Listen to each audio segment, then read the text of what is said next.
What then is the importance of animal welfare?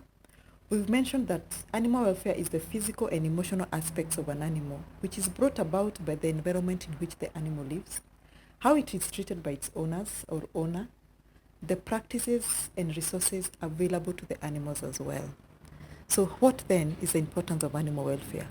You'll find that around the world, a lot of animals are suffering or are being used for different aspects. For example, entertainment. They're used as food, for medicine research, for fashion, scientific advancement, and even as exotic pets. Every animal deserves to have a good life where they can enjoy the benefits of their freedom, which we are going to discuss next on what the 5 domains or 5 freedoms of animal welfare is.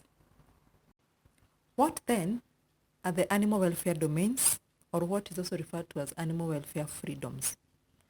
Number 1, we are going to look at freedom from hunger and thirst.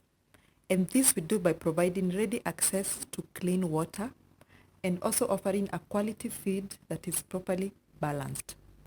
It is your responsibility as a farmer to ensure that you're feeding your animals properly, and not just any feeds, but offering a properly balanced nutrition so that your animals are able to also keep producing as you expect them to be. Because if you underfeed or don't offer a balanced diet, then in return, you're not going to get production out of your animals. So the key word here is properly balanced, and the feed should be quality, clean water, and also ensuring that the feeding points are always cleaned out and disinfected as well to curb down on diseases. Remember, feeding points could also be a route for, or rather, a point where diseases could be transmitted. So ensuring that you're keeping that place clean and disinfected and offering quality feed and clean water always is your responsibility as a farmer. Freedom from discomfort. Your animal should be comfortable.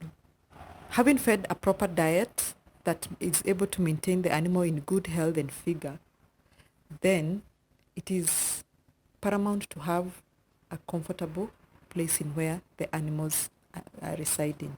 So for you as a farmer, what is your role in this? Your role is to ensure that your animals are comfortable. Like when you wake up in the morning and observe how your animals are living, are they in the right spacing? Are they overcrowded? Then what role are you playing in ensuring that your animals are comfortable every other day? The other freedom is freedom from pain, injury, and diseases. And this you do by preventing or ensuring rapid diagnosis and treatment offered to the animals when they are ailing. So it is your responsibility as a farmer, if the animals are in pain or you notice they are not in their normal behavior, like you can observe signs of an infection or a disease, then it's your responsibility to call the veterinary expert to come attend to your animals as soon as possible so that they are treated and get back to normal behavior, and so that your production is able to continue. Remember, sick animals will definitely go down when it comes to production. Then if you don't offer the treatment, then your animals are going to languish in pain, and probably you have to end up culling your flock or your animals. So make sure that you're able to notice changes in behavior when the animal is in pain or when the animal requires medical attention from your veterinary expert, so that you're able to engage them and take care of this so that this freedom is able to be practiced accordingly. The other freedom is the freedom to express normal behavior, and this is mostly by providing sufficient space in your facilities, noting on your stocking density, adhering to recommended spacing for animals, and also the company of animals' own kind. And examples of normal behavior here, we're talking about dust bathing for birds, perching, chewing cud, and so forth. So it is important or paramount for you as a farmer, when you're going into production, the recommended spacing, whether it's for livestock, whether it's for chicken, whether it's whatever production you're going to, there's always a recommended spacing. And this recommended spacing allows your animals to have sufficient space and to be able to express their normal behavior. It is also important for you as a farmer, because if a flock or livestock are overcrowded, then it will be very hard for you to notice what is happening in that flock or in that whole herd. But when the animals have the right space, then you can actually notice animal A, B, or C, something is wrong, something is not right. Then you're able to take action from there and do the right thing. The other freedom is freedom from fear and distress by ensuring conditions and treatment that avoid mental suffering to the animals. You'll find that in some farms or some people just lock up their animals. For example, in this case, let's talk about dogs or cats or house pets. And the animals ends up being in distress. It is important you provide this freedom from fear. How do you do this? By ensuring the animals are living as per the recommended conditions. Do they have a good kennel? Do they have a good chicken coop?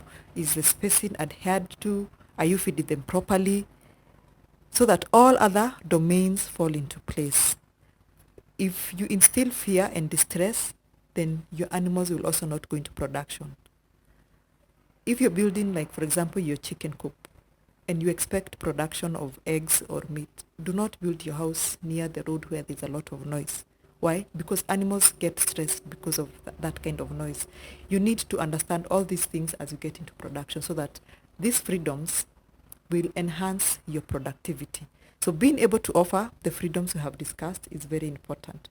And you find that these freedoms are things that happen each and every day of our lives as we go about our farming activities.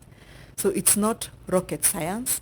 These are things that we enhance every other day, and probably we never thought about how they would affect our production as farmers.